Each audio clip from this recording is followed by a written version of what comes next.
This is where it all begins. Paris. In 1848, it's a city in the grip of a control freak, Napoleon III, who's determined to obliterate the past. Well, it's hard to believe that you would actually call this a street, right? It just looks like a sort of a crack between two buildings, but this is what medieval Paris used to look like. Napoleon knows these narrow streets are his biggest problem to retaining power. If you wanted a revolution, all you had to do was throw out a bed or a cupboard and you could immediately stop the troops. Napoleon rips up the alleys and builds enormous, wide boulevards instead. It's the Paris we know today. The boulevards allow masses of goods and people to flood the city centre. But now, there's a different problem. The tiny single stores that dot the arcades haven't the capacity to offload industrial goods in big numbers. In the newly made-over city, a huge opportunity waits for an ambitious entrepreneur. Aristide Boucicaut is the right man at the right moment. Aristide Boucicaut is a legendary figure. He was really sort of the epitome of an entrepreneur or a risk taker. But he's someone who knows what he's doing. He believes in his star and he thinks he can actually pull it off. Born in Normandy in 1810, this tall, imposing figure has an instinct for the times. He sees the emerging middle class, wealthy from the Industrial Revolution, as a steadily growing group with new aspirations. Really, before industrialism, people owned very few things. You know, a set of clothing, maybe a little wooden stool, some bedding, a saucepan. You know, there wasn't a lot to own. And owning things was a bit of a nuisance. Suddenly there's this exuberance of things in the world. And you wander around and think, I could have that. Y a toute une ville qui se prête à l'achat pour sentir dans une classe supérieure, pour appartenir à ces mondes où les gens ont des choses et tout le temps, de plus en plus de choses. Although he comes from a poor background, Boucicaut's determined to succeed. He takes a job at a draper's shop, and after 15 years, he has enough money to invest in his own enterprise. A little store called Le Bon Marché on the left bank. In 1852, the Bon Marché is maybe a notch above a small shop.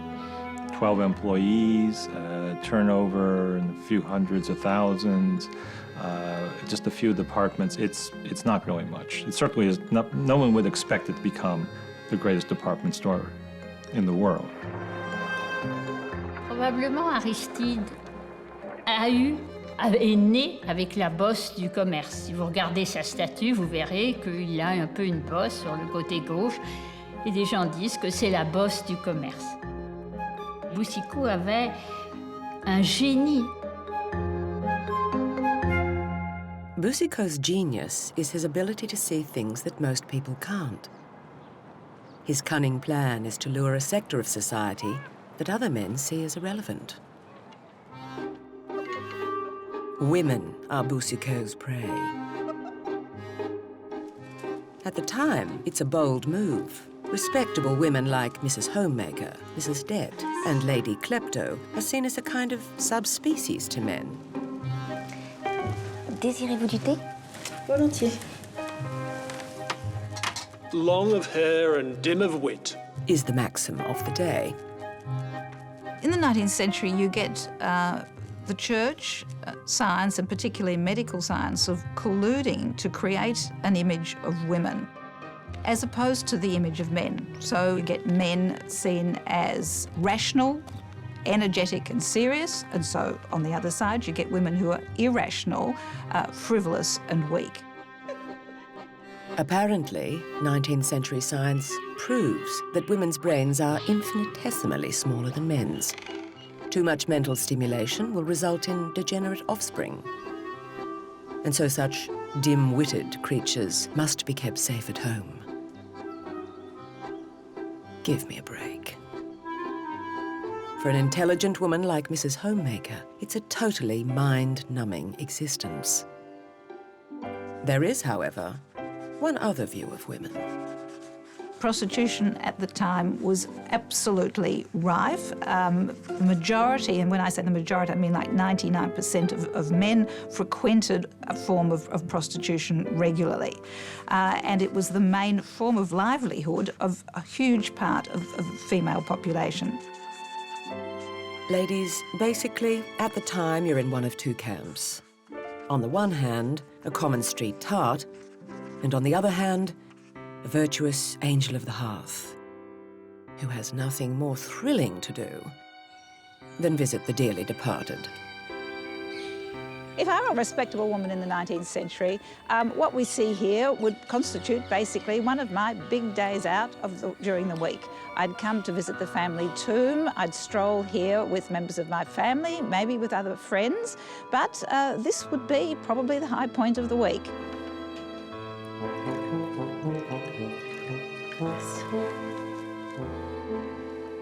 Bored stiff with their sheltered existence, Aristide Boucicaut has rightly figured that by creating a space which is even halfway exciting, these dames will never stay away.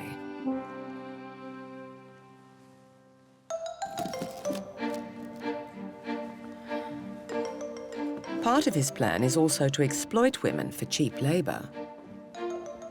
Meet Miss Assist. Well, Miss Assist would have come from the provinces.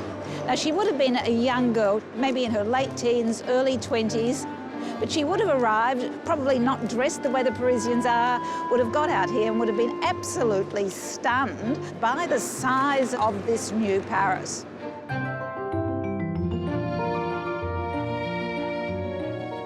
This shop girl has high hopes for a better life. Working in the city offers her fantastic opportunities to broaden her horizons. First of all, it gave women a place to live.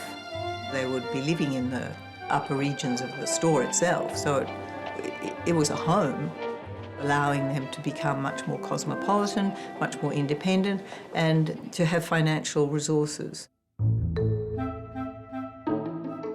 In 1863, 10 years after starting, Aristide Boucicaut's turnover has grown. He's been haphazardly increasing the size of his little shop, but it's not enough. He wants to expand big time.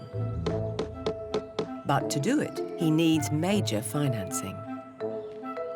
Boucicaut targets the wealthy confectioner Henri-François Maillard. Mon cher Maillard, comment allez-vous? Très bien. Et vous, mon cher Boucicaut? Bien, merci. C'est gentil de me recevoir. Nous avons sans doute des tas de choses à nous dire. Passons à côté. Merci.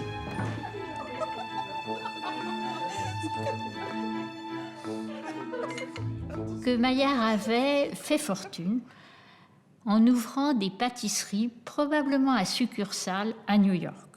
Donc, il avait un peu le goût, si vous voulez, d'un commerce complètement différent, qui était celui du commerce américain de l'époque, et qui l'a peut-être inspiré un peu Boucicaut à se développer, à faire tous ses rayons, à voir tous les produits dans un même magasin. Boucicaut's friendship with Maillard opens up a world of new ideas. Alors, l'Amérique? Ah, l'Amérique. Pays merveilleux. Des gens pleins d'énergie, des idées incroyables. In America, in the 1860s, a handful of embryonic outlets are popping up in major cities. Like Boucicaut's store, they too take advantage of mass-produced goods. But Boucicaut's dream isn't just to sell goods, but to sell desire itself. He brings together all of the ideas in retail which had already appeared in the 1830s, 1840s. But what Boucicaut does, he gets a formula and puts them together in a new spectacular way. Mais vous, comment vont les affaires? Boucicaut is going to sell the fantasies that obtaining these goods can give you. J'ai l'ambition de créer un commerce d'un genre nouveau, comme jamais Paris ne l'a connu. Imaginez un espace immense, superbement éclairé, avec une profusion de marchandises venues du monde entier.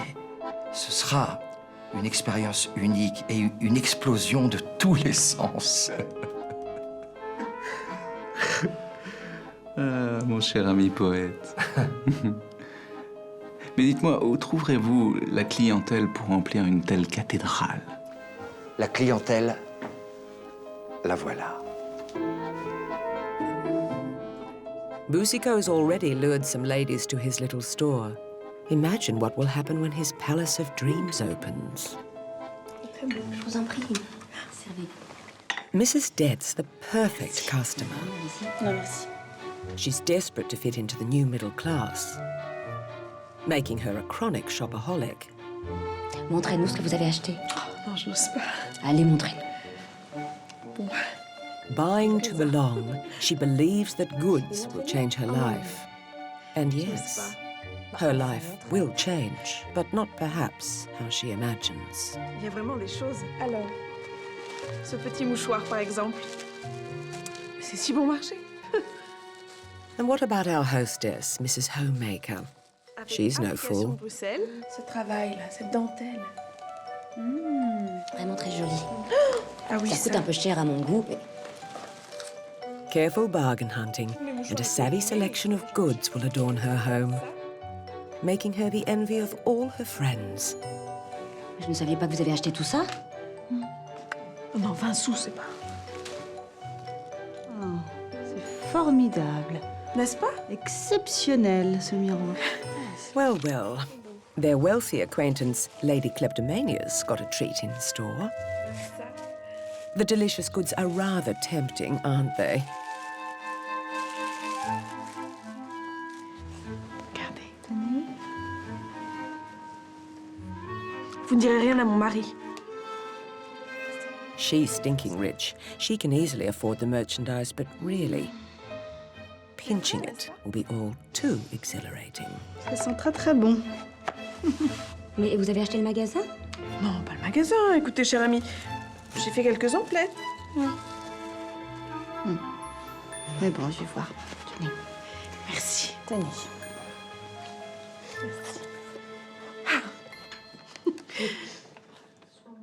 Ayez donc les femmes et vous posséderez le monde. Mais pas très sympathique. Non. Ça sent pâté un petit peu. Oh. With Maillard on board, construction begins in 1869. Boucicaut's new store will capitalize on the latest in engineering and architectural technology. Iron, used in expo pavilions and train stations, will be the backbone of Boucicaut's design. And he'll use the world's most famous engineer to do it. The most celebrated French engineer in the world, Gustave Eiffel, and his famous Iron Tower are today household names. But 30 years before the tower, the visionary Boucicaut spots Eiffel's talent. He and a renowned architect, Louis-Auguste Boileau, will execute Boucicaut's dream of creating the world's first department store. En structure métallique, tout en structure métallique. Boucicaut is an obsessive taskmaster. For the store to work emotionally, it has to be perfect physically. Combien d'étages? 5 étages. On peut faire plus haut? Toujours plus haut. The iron structures mean that you can build buildings incredibly high. Now, during the Industrial Revolution, they found the ability to manufacture massive pieces of glass which can be put together on top of these iron constructions. And so you get these buildings that soar up and allow the light in. The esteemed French novelist Émile Zola encapsulates the magic of the new building style, describing it as That colossus of ironwork, the embodiment of the spirit of the times. In 1887, Boucicaut's new Bon Marché throws open its doors. And it's a wonderland. Light and colour ape the holiness of a splendid cathedral. Iron balconies covered in tapestries ring every level. And stained glass domes soar up to shopping paradise. The majestic space allows customers to sweep around in their finery and gaze out over the grand new show of consumerism. Customers like Mrs. Det bow down before their new god. Regardez-moi ça. Nous sommes au paradis. C'est à se donner, hein? Mais quelle foule! Il y a de quoi perdre la tête.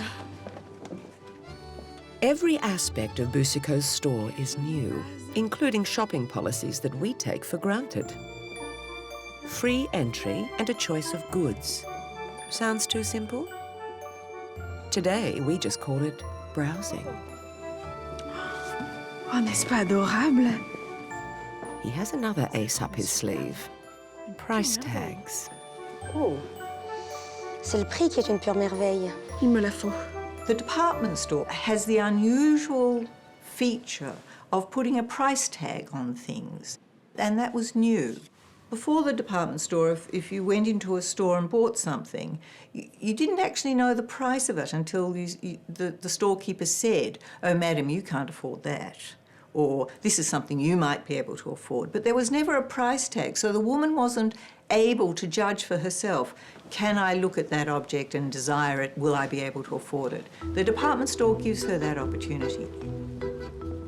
Boucicaut also tempts his customers with displays of colour, capitalising on new pigments produced by the Industrial Revolution.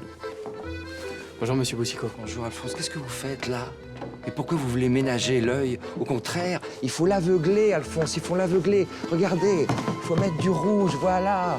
Boucicaut understood display as well or better than anyone of his time. I mean, he understood how you use colors, how you use textures, how you used overwhelming presentation of goods to create an atmosphere which would sell desire to buy. Et vous verrez, après, elles ne pourront pas résister. Hein? Au travail, Alphonse, au travail. Boucicaut is, in effect, creating a whole new shopping experience. Mrs. Det, Mrs. Homemaker, and all his other customers can see, and for the first time, touch the goods.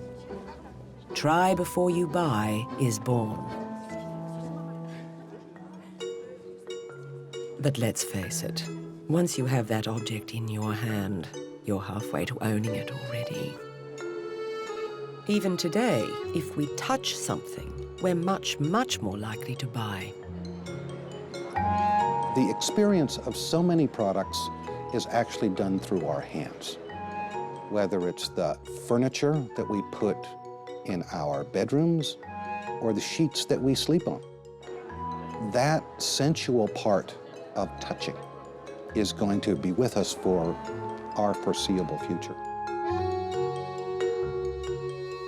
But being able to touch the goods is also one step away from being able to put them in your pocket.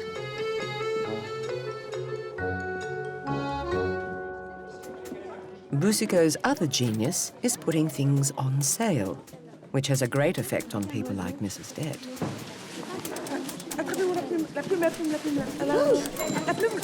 He understands how psychology intersects with the business of making money, how to imbue an inanimate object with a kind of throbbing pulse that you must possess.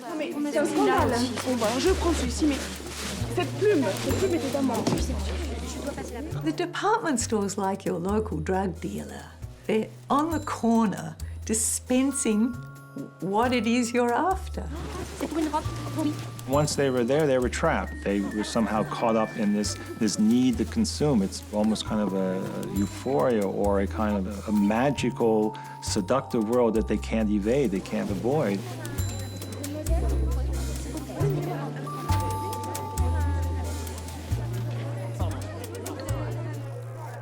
Boucicaut's magical world is a female kingdom.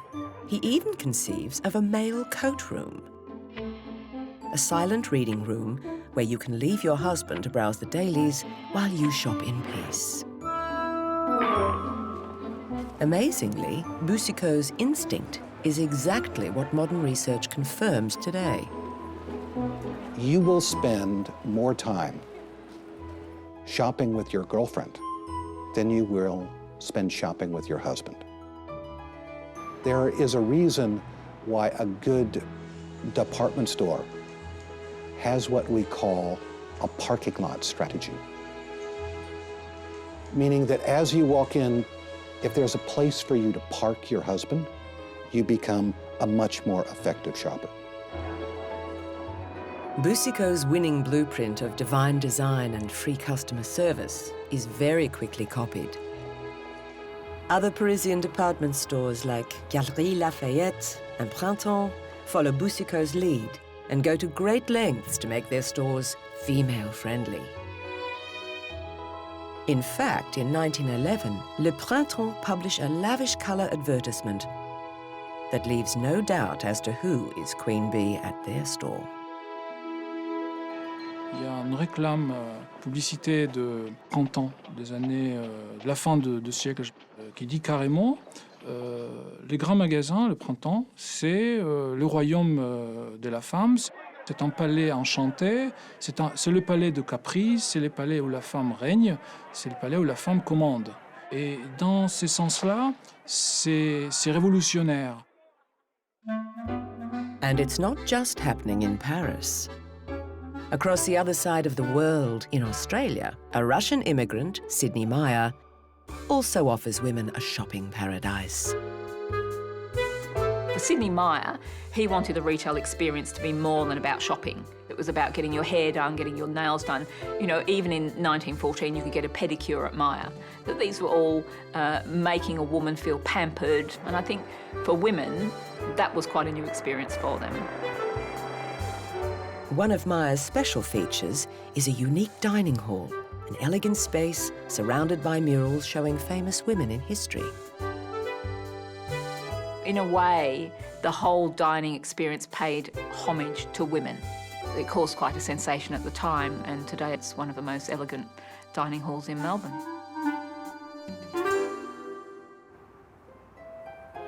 In Edwardian London, there's a great day out for British girls at the Selfridge department store.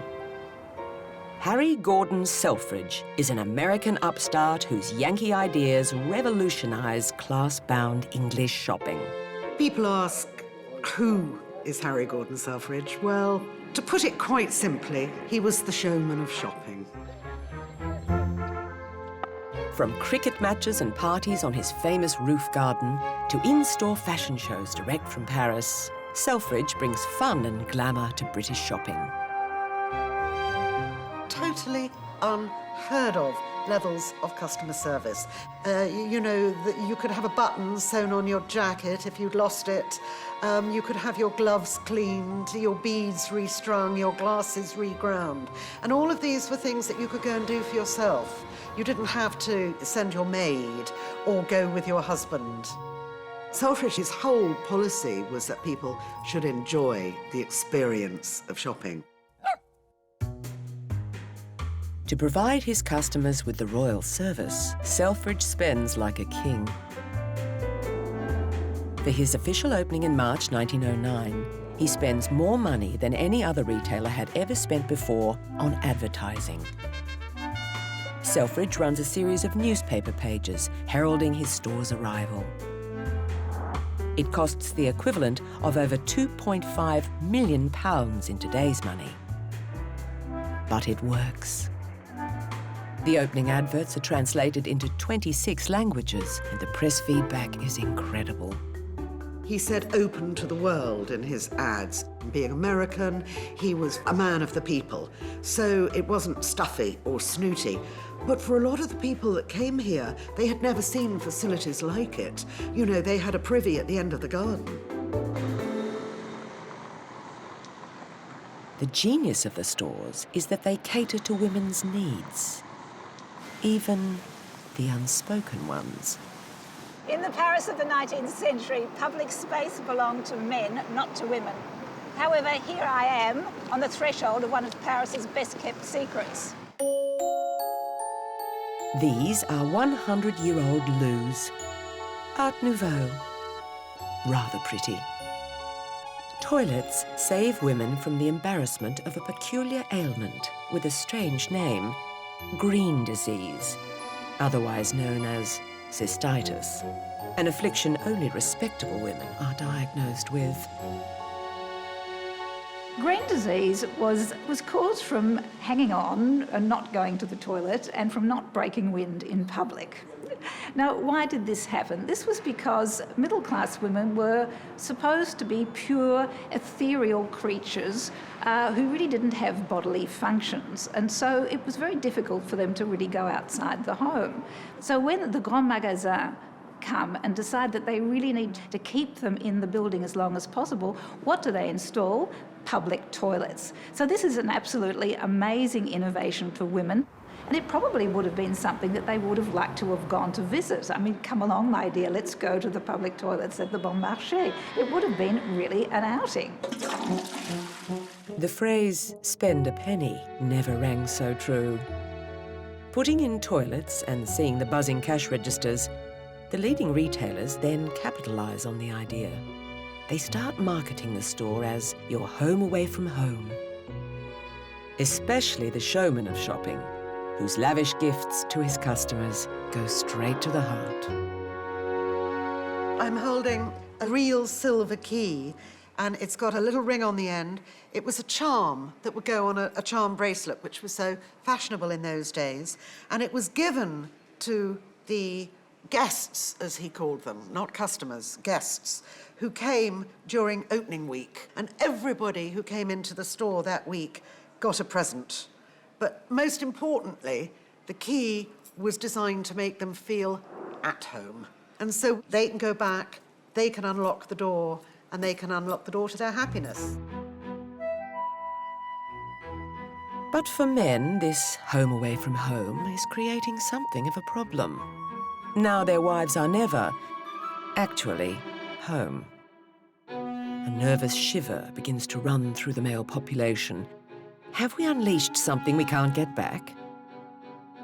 What's more, they wonder, if our wives are always out and about, what are the women up to? And well, they might ask. At a time when a woman's morality is bound as tight as her corset strings, the store is rapidly loosening them. Monsieur.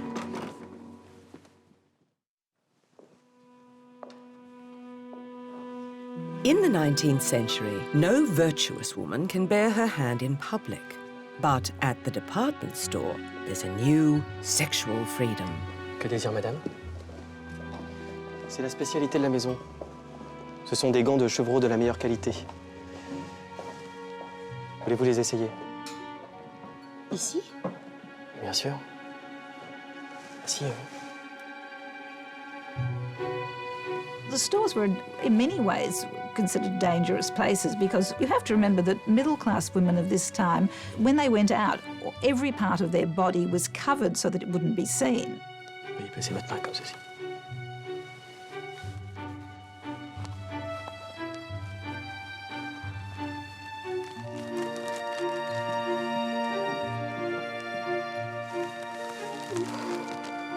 Je ne vous fais pas de mal, madame.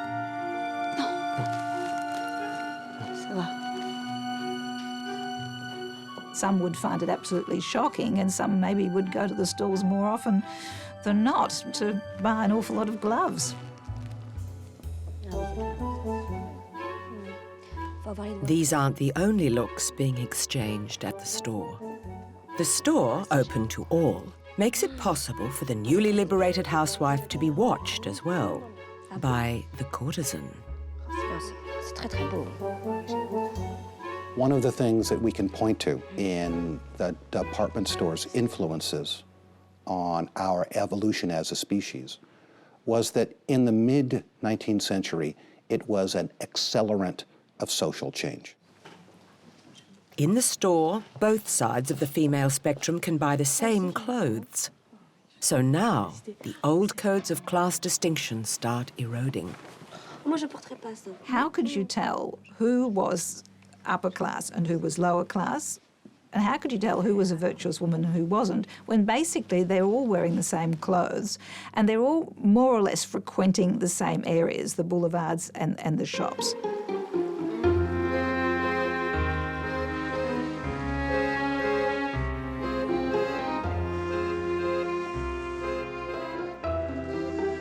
The sudden appearance of bourgeois women on the street is so radical that, at the time, artists rushed to document it.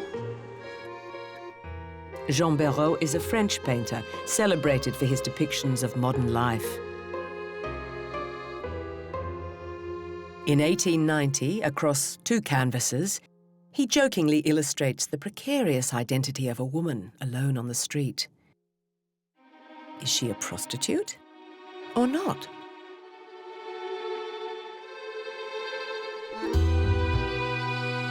I'm in the Rue Chateaubriand, which is the subject of Béraud's painting, The Proposition.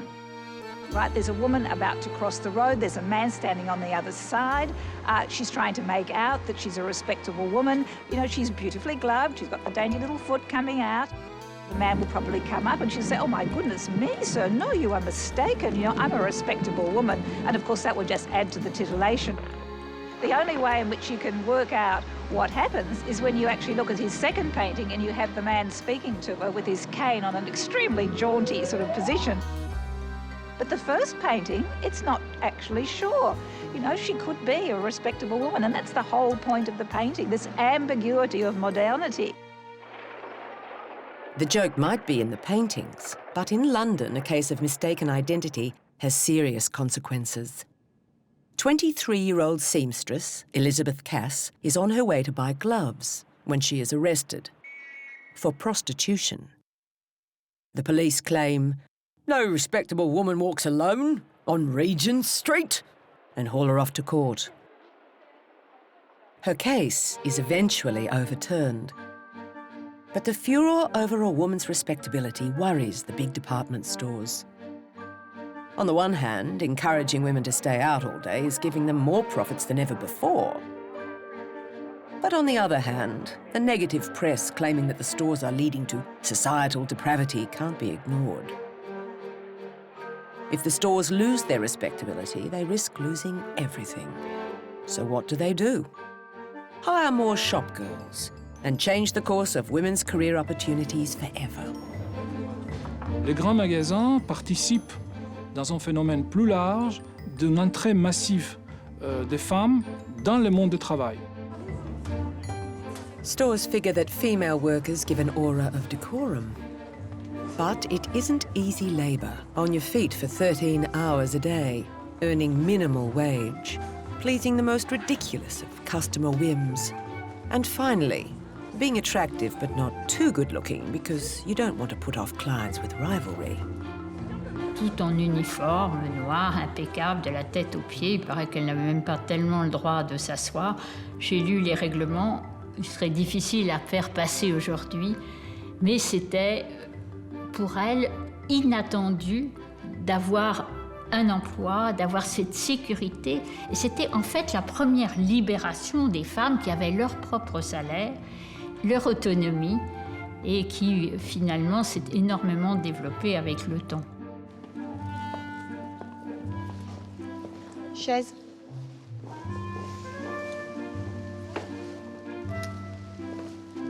Plus loin. Bien, madame. Some shop girls, like Miss Assist, are aspiring middle classes, and so she's determined to put up with capricious customers. Behind her bright smile is a clever strategy. This is her chance to mix with the wealthier echelon. Ah, bonjour, madame. Vous êtes venue au grand magasin? Je regarde. Ça vous plaît? C'est intéressant, en effet, oui. Vous savez que nous avons de bons prix sur les chapeaux aujourd'hui. Ah bon? Oui, surtout sur les Mademoiselle. J'arrive, madame. Ah oui? Chaise. Oui, madame. What happens with these shop girls is that they mix with the Parisienne. They mix with particularly upper-class women. They learn how to behave, they learn how to dress, they have that je ne sais quoi, which is so Parisian. And they will eventually, many of them, go back to the provinces and be seen in awe as being the incarnation of glamour and chic. Chers amis, nous sommes ici pour récompenser l'excellent travail de Mademoiselle Martin, qui, dès son arrivée dans notre grande famille au bon marché, a su faire preuve de dévouement, de loyauté et de fidélité.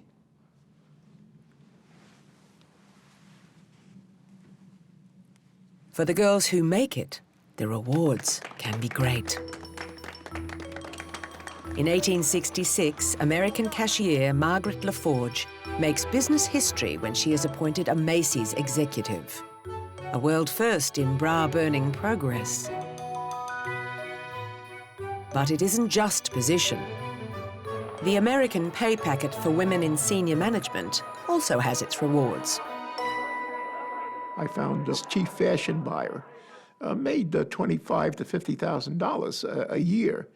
And if you do the mathematics on that, $25,000 would be $500,000 on our calendar, and $50,000 would be $1 million. So that I think this woman was probably the best paid woman in America.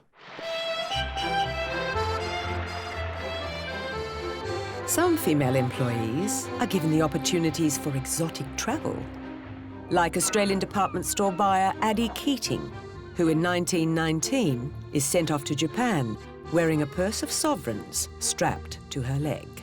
So here's a very young woman being sent off to Japan, hopping into the rickshaw, travelling around Japan and buying for this great emporium and bringing all these goods back and really making the toy department in Myer one of the most important toy departments in Melbourne. And that was all because of a female.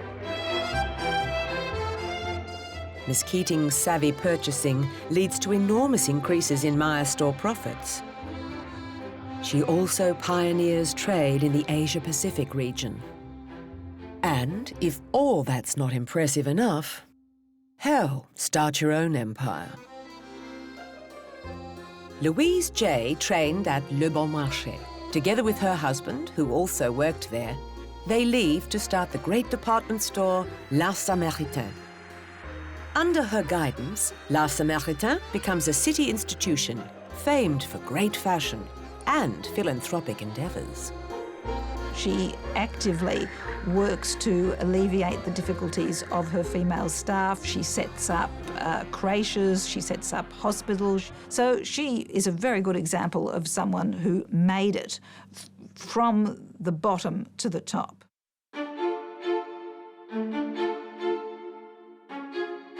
But it's much more than individual achievements. The department store is a shared experience where women of all ages and classes mingle. And for the first time, a kind of female solidarity is born. Just maybe the sisterhood of shoppers is the beginning of female liberation. When the suffragette movement begins seriously to ask for the vote and for education for women, they are able to call on this enormous sort of mingling of classes and ages. By the turn of the 20th century, the sisterhood of suffragettes is a fully fledged movement, fighting for the right to vote. Militant suffragists are engaged in the attempt to win the parliamentary vote for the women of this country. We have waited too long for political justice. We refuse to wait any longer. Suffragettes use the department store's tea rooms as gathering places for meetings. But it's not all conversation and cream scones. These women mean business. Planting bombs and hunger strikes are all justified in the fight for equal rights. In London, the showman Selfridge has his finger on the pulse. He allows campaigners to distribute their magazines outside his store, likely hoping it will draw more customers inside. This is absolutely fascinating because there's a very large advertisement for Selfridges. And a lot of retailers, of course, would support votes for women because it's targeted to woman as a consumer. Selfridge's paid advertisements lend financial support to their cause, but naturally, he turns it to his advantage too. He makes a mint selling all that the modern militant might need, as his ad so clearly explains. Interesting items from several sections, and some in the movement colours. Handbags, ribbons, gloves, suffrage stationery, tough paper. I quite like that. Tough paper for tough times, or maybe they were just tough women writing tough notes. Tough women who are delicately dressed. The suffragettes believe that fashionable, feminine clothing is critical to refute male stereotyping of ugly, shriveled up and sterile extremists. They urge their sisters to outfit themselves appropriately. Suffragettes must not be dowdy, says the high-profile reformer Christabel Pankhurst. The suffragettes have a fashion scale. Moderate agitators go for sensible coats. But more radical sisters go the whole hog, buying elegant, flimsy, white dresses from none other than Selfridges. They were beautifully dressed and often very aristocratic, upper-class, highly educated women. This was a movement that transcended all classes and a lot of ages. Despite, or perhaps because of its liberating force, the department store now becomes a flashpoint in their fight. In 1912, Christabel Pankhurst leads a group in making their point. The suffragettes were storming up and down the streets of the West End of London, lobbing bricks through department store windows. They see the store as a potent symbol of the exploitation of women. Crass commercialism and low wages for female staff are not in the interests of advancing female kind. Interestingly, they never succeeded in breaking the windows, Selfridges. I think for the simple reason that they were made out of the strongest reinforced glass available at the time. Other people, a little more romantically inclined, think it's because Mr. Selfridge advertised in their magazine. Maybe it's a combination of the two. The window smashing hasn't, however, halted the steady rise and rise of the store. Boucicaut's original commercial vision is now a huge success. But what Boucicaut didn't know when he began is that he would unleash a genie. The enormous social consequences of his great enterprise has changed women's place in society forever. They're no longer just passive people at home, objects of decoration and veneration. They're women who now actually have money in their little gloved hand and are now beginning to experience the public spaces. Bonjour, tenez, signez ici s'il vous plaît. The act of shopping is an act of authority, of power. I can, by shifting money from here to there, own something. So it's a way of gaining power. And of course it's attractive, and it's a way of dominating the world. By opening his doors to the fairer sex, shopping and the potency of commerce has upended traditional male patriarchy. But some men are desperate to return to the way things once were. Their best weapon? Calling women crazy. Kleptomania, or the syndrome of stealing for pleasure, enters the medical textbooks. Medical science in particular was fascinated with women. Women were considered as hysterics, not meaning just screaming and yelling, but sort of people who literally sort of lose their head. You didn't seem to get male kleptomaniacs, so it was women who were kleptomaniacs.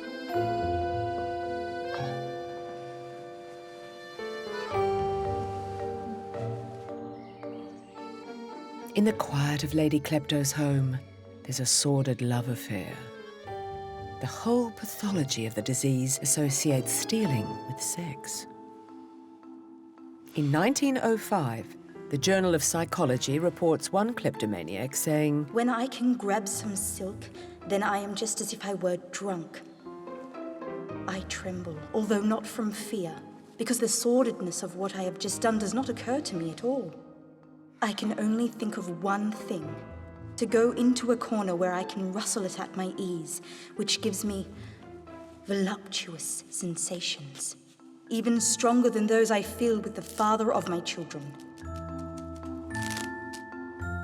But psychiatrists start to question the underlying basis for the disease. Is it the person, or perhaps the shop itself?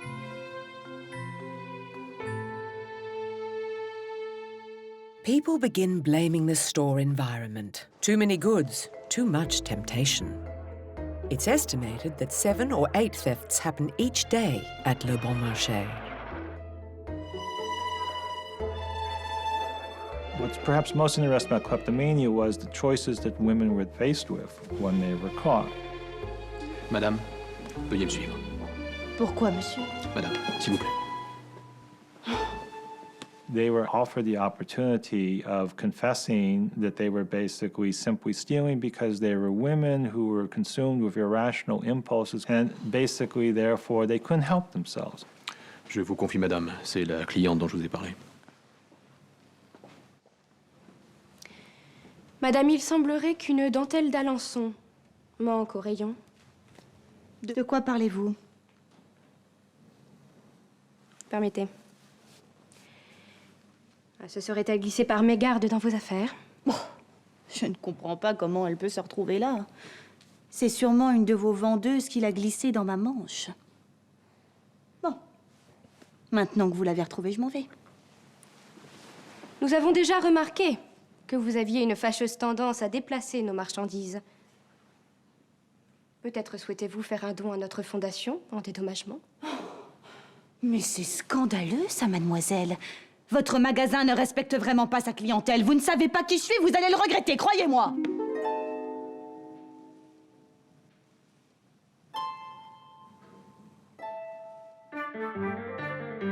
In France, many women like Lady Klepto are never taken to trial for the simple reason that it's bad publicity for the store. Retailers in America also like to keep it quiet. I never like to have cases against such women, writes American John Homemaker in 1883. Over in London, it's the same story. Harry Gordon Selfridge also loathes being associated with the messy business of kleptomania. If a thief is on trial, he instructs newspapers to write West End Store rather than mentioning his shop by name.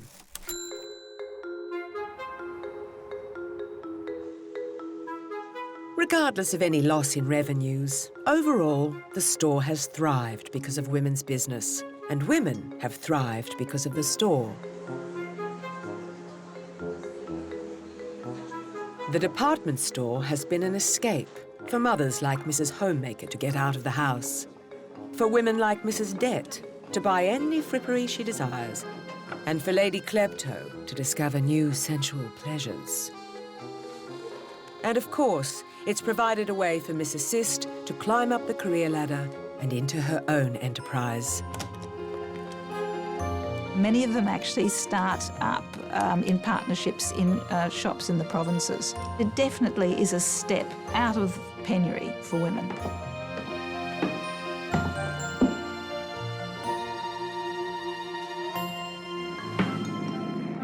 As the 20th century takes flight, retailers have to be, well, more daring. J'ai besoin d'un nouveau peigne. Tune in next time as we reveal how customers get smarter and retailers stoop to dastardly methods to catch them. That 5-year-old child is either an ally or they're an enemy. And as they drag their prey into a web of overspending, some shoppers reach desperation. The absolute last resort for Mrs. Det would be prostitution. We'll discover more about the immigrant Australian Sidney Meyer, who peddles his way from pushcart to mega millions. So exciting and so incredible to think that a man from another country could visualize an empire. While the showman of shopping, Selfridge, addicted to chicks and chips, plays a game of chance. And he was living very high on the hog. The debts were huge. His downfall is even greater. All this and more. See you at the stall.